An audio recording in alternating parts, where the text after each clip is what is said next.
Hi, and welcome to Best in Tesla. The legacy automakers laughed at Tesla in the beginning. They didn't know anything about making cars, but they will learn the hard way. I think Elon Musk and the guys are learning what it means to put automobiles into production. Yep. It ain't easy.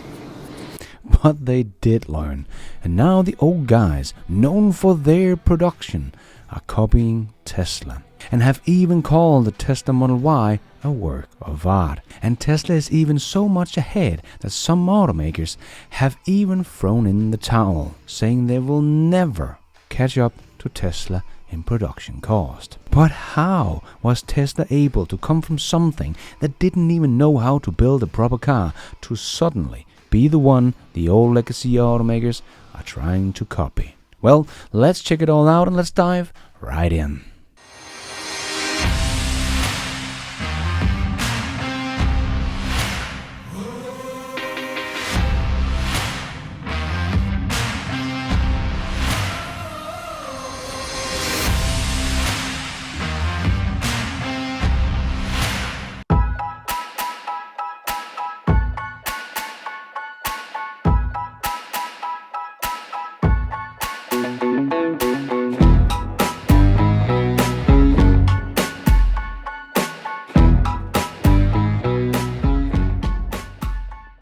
If you're wondering why Tesla is so far ahead of the old guys in the industry that laughed at Tesla in the beginning because Tesla didn't know how to build cars, but while the old legacy automakers were busy laughing at Tesla, Tesla learned how to make cars. Actually, they overtook the old guys and is now the leader in car manufacturing. And that is not just me, the Tesla fanboy, saying that.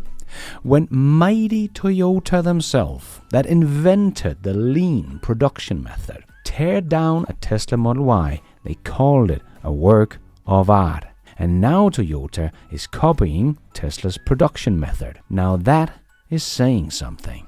Even though not all is willing to throw down the towel and admit that Tesla is better than them in production. Like BMW that in November 2021 said gigacasting doesn't give any edge. But then we saw in February 2022, Volvo plans a new gigacasting technique for next generation electric vehicles.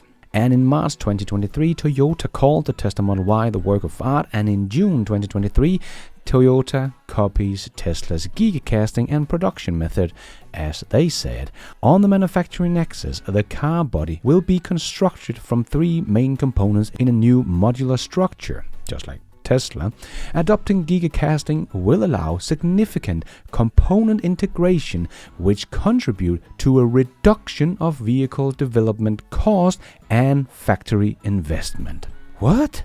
But Leonard Lopez has just been writing an article saying that Tesla's production method is too expensive compared to the old guys.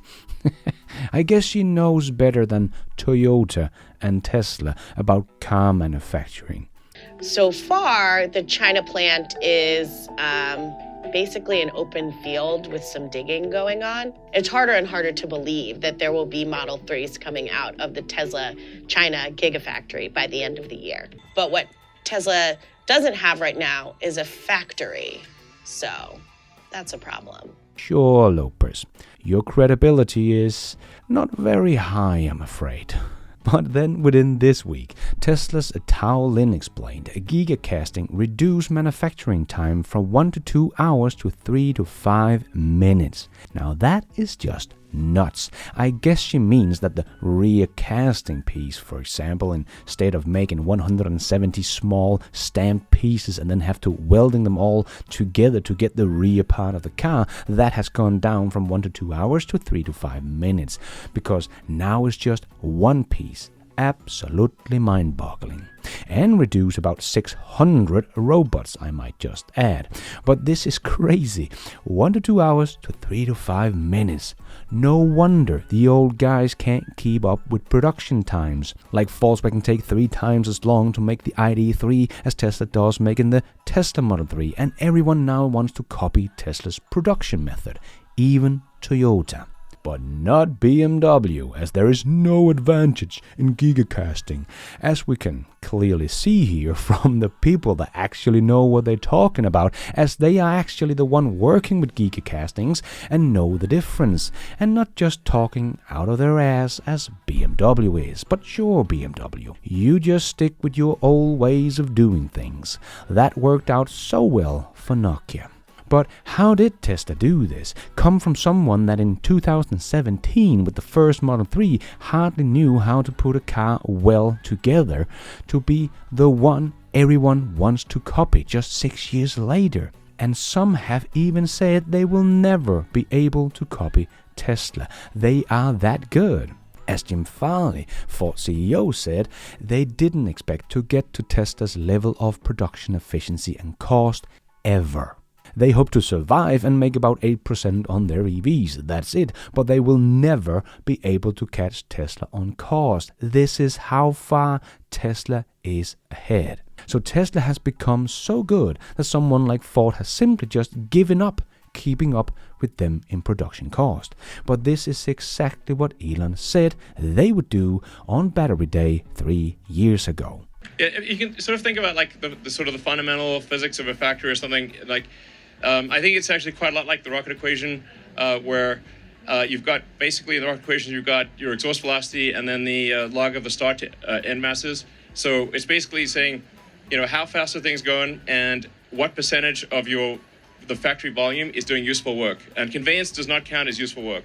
So only the value-added steps. Yeah, if you break the factory down into cubic meter sections and say. Or smaller, it could be like 1 liter sections, and say, is a majority of this volume doing useful work? You would be astounded at how bad most factories are. They're like maybe 2 or 3%, including our factory in Fremont. So I think it is possible to get to at least 10 times that volumetric efficiency. So more like 30% ish, maybe more, and be 10x better, which means the factory can be 10 times smaller. And then the other thing is how fast are things going through the factory. It's like speed and density. The faster you go, like if a factory that's moving at say twice the speed of another factory is equivalent to two factories basically. And the company that will be successful is the company that with one factory can accomplish what other companies take 2 or 3 or 4 factories to do. So this is what we're trying to do here is say, okay, how do we with one factory achieve what maybe 5 or even 10 factories would normally be required to achieve? And the vertical integration with the machine design teams at Groman and Hybar and others allows us to really accomplish that, because we don't have all these edge conditions between one piece of equipment and another. We can design the entire machine to be one machine and remove all of these unnecessary steps. Yeah, I mean, basically Tesla is aiming to be the best at manufacturing of any company on Earth. This is the thing that's actually most important in the long run. I think, just from a company standpoint and from basically achieving sustainability as fast as possible. But I think also for long-term competitiveness, eventually every car company will have long-range electric cars. Eventually every company will have autonomy. I think, but not every company will be great at manufacturing. Tesla will be absolutely head and shoulders above anyone else in manufacturing. That is our goal. So Elon has said manufacturing is about 100 times harder than making the product itself, and that there were maybe 100 times more innovation to be done in the manufacturing than in the car itself. So while every other automaker has been focusing on the EV itself, and not software unfortunately, but Tesla did not just focusing on EVs, but focused even more on the manufacturing. Something the old guys should have done through the last 100 years they have been alive, but didn't want to put in the work to do it. So while the old guys have been standing still, basically, Tesla was making changes to its production method on a weekly basis. So it is actually not so hard to understand why Tesla suddenly leapfrogged the others, as Tesla learned from them how to make a car, and then they said, how can we make these processes better, simpler, faster and more cost effective. Because Tesla had to get to a place where they earned a lot of money on their EVs because they had no service and repairs to earn money on or an ICE business to earn money on. So Tesla had a burning platform to get to profitability with the EVs. The old guys didn't really care, as they could just earn the money back they lost on their EVs by selling their ICE cars. And this laid-back thinking about the EV revolution will be their downfall. They will not be ready with a compelling and competitive product when Tesla and the others get to high volume of the sub $25,000 EV, and then it will be all over. But one other factor that has played a big role in Tesla's road to become the best in manufacturing has actually been their software skills. Because Tesla has the software as well as the manufacturing engineers in-house, Tesla is as much a software company as they are a car company. And they have the data that no other automaker has, as they can't even make an over-the-air update that really matters. But Tesla is collecting customers' user data every single day from every single Tesla on the road. So data from more than 5 million cars every single day and counting. And Tesla gets data from more than 123 million miles driven by their fleet every single day. They get data from 1.9 million charging sessions every single day. No one else has this kind of data from their customers. And from all this data, Tesla has analyzed patterns of how Tesla's customers drive and charge to optimize battery pack for the next generation vehicle. So they are not going to make a GM and put a 200 kilowatt hour battery pack into a car to get a decent range. No, Tesla does all of that with improvement to the efficiency of the vehicle and powertrain and battery pack, and they do this all the time, every single day. FDM here in Denmark has just tested the new refreshed Model 3 long range, and it was actually the longest range EV they have ever tested, with 550 kilometers real world range in 20 degrees Celsius at 110 kilometers an hour, so highway speed. Very impressive. So Tesla will not make a decision on what they think the customers want.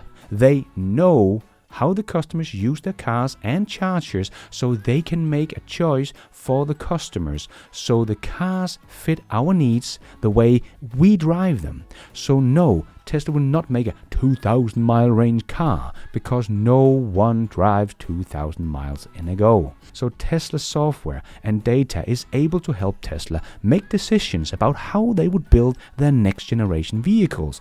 A huge advantage over the competition that is fumbling in the dark, just trying to copy Tesla. Another great example of Tesla's software power helping them to develop production method is the heat pump. You know, the thing that makes the car more efficient in cold weather, that comes standard in all your Tesla cars, but it's something you usually have to pay extra for in your ID3. But this is a complicated product. And in the beginning, Tesla had this manual production set up, but there was a lot of quality issues. So they made a semi-automated one, but the quality issues remained. So Tesla knew they had to get this thing fully automated to ever get this thing to work properly at scale. So before Tesla even started creating the production line, they made a simulation of it in-house. Not many other OEM has this capability in-house to just create these simulations. And because of this, Tesla was able to make this fully automated line in less than 8 months. A speed of which the other automakers can only dream about. And this was even all the way down the supply chain, so Tesla helped its suppliers to automate the parts that comes from them to Tesla that goes into the heat pump, so Tesla wouldn't get slowed down by their suppliers. The integration with its suppliers is also on a whole other level compared to any other company out there. And with this automated line, Tesla was able to reduce the labor force by 99%, and 99.995% of the heat pumps have no quality issues. And Tesla was able to have this complicated heat pump rolling off the assembly line every 7 seconds. But that is not the only thing that Tesla has 100% automated now. Automation in the welding workshop is now also close to 100% as well. And Tesla is not stopping here. Their unboxed production method is going to take this to a whole new level once again. So while the others are trying to copy Tesla's old production method, Tesla has already the next big step in the pipeline and is already working on the production line in Austin factory, as we know from Walter Isaacson's book about Elon. So while the others are trying to get to where Tesla is today by copying Tesla's casting and structural battery pack and so on, Tesla will have something completely new and better out when the other guys comes out with something that maybe can rival Tesla's old technology in a couple of years. So the short answer to how Tesla was able to pass everyone in production, Elon answered many years ago. The pace of innovation is all that matters. The pace and not the innovation itself. Tesla is set up to make innovations and change every single day. The others are not. Tesla's pace is far up and beyond anything else out there, and the whole company is set up this way. And Tesla's Cybertruck is another great example of Tesla's production supremacy, as the Cybertruck is something brand new. Not many realize this, but nothing about the Cybertruck is like anything else. The way it is built and produced, the material used, the electric architecture is all completely new. So even if Ford would want to just copy a Cybertruck, they would not even be able to do so. Ford would have to suddenly learn everything Tesla has learned over the past 4 years, getting this beast ready for production, figuring out how they can actually produce a pickup truck out of stainless steel that can rival any other pickup truck on the market. So basically, no one will be able to build a Cybertruck but Tesla, as Tesla has invented whole new machines from scratch to be able to make the Cybertruck. Just like we saw when they invented the new Plaid motors, they also had to build new machines from the ground to make it possible, because nothing existed.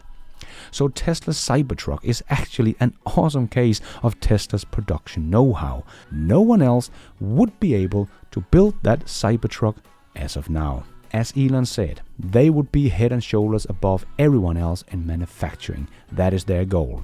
And boy, did they succeed in that. And we are only just getting started, as the next generation vehicle will take all of this to whole new highs. And remember when Bob Lott said he owed Tesla a debt of gratitude. It was a powerful argument. So whether Tesla is ever hugely successful or not, I'll always owe him a debt of gratitude for having kind of broken the ice. Yes, they were successful, and they didn't just break the ice, they broke the ice industry. And thank you for watching. And until next time, take care out there and be nice.